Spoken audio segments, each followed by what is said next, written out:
ce qui se passe. L'Afrique ne demande que ça. Produire, transformer et consommer. Et nous allons continuer à encourager ces genres d'initiatives. Mais tout ça, c'est par le changement de mentalité. Et aussi, je dirais, en forçant la main à certains. Et c'est là la révolution. Parce que le changement de mentalité dans la bourgeoisie est difficile. Et c'est cette bourgeoisie qui oppresse et qui continue de conjuguer avec l'impérialisme parce qu'ils ont les moyens. Et aussi, ils communiquent. Ils passent par tous les canaux pour amener les jeunes Africains à stagner. C'est par là que les jeunes Africains se retrouvent à prendre l'eau, à mourir par milliers dans l'océan pour essayer de rejoindre l'Eldorado, si on peut le dire. Mais il faut qu'on arrive à le créer ici. Et c'est possible. Nous nous sommes lancés dans cette révolution et je pense qu'aujourd'hui, pour l'Afrique, c'est le seul chemin qui puisse permettre de pouvoir se développer. Passé cela, je ne vois pas autre méthode qui puisse résister aux manœuvres de l'impérialisme et de ses valets locaux sur place. Vous ne pourrez pas avancer, ils mettront toujours des bâtons dans vos roues.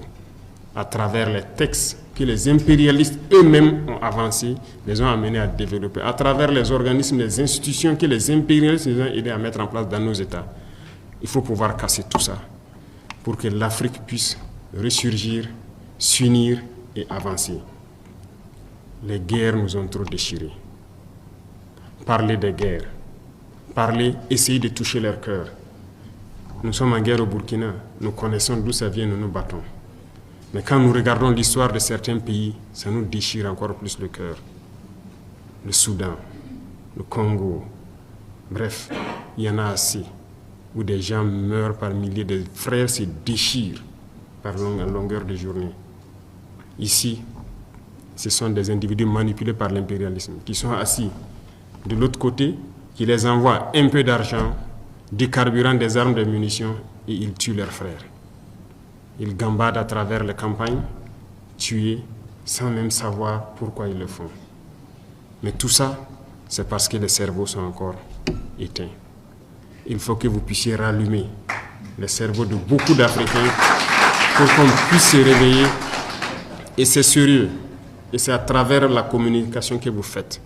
Vous le faites déjà très bien. Et moi, je vous encourage à pouvoir continuer ces rencontres. Nous avons créé l'Institut des peuples noirs. Nous sommes en train donc d'opérationnaliser.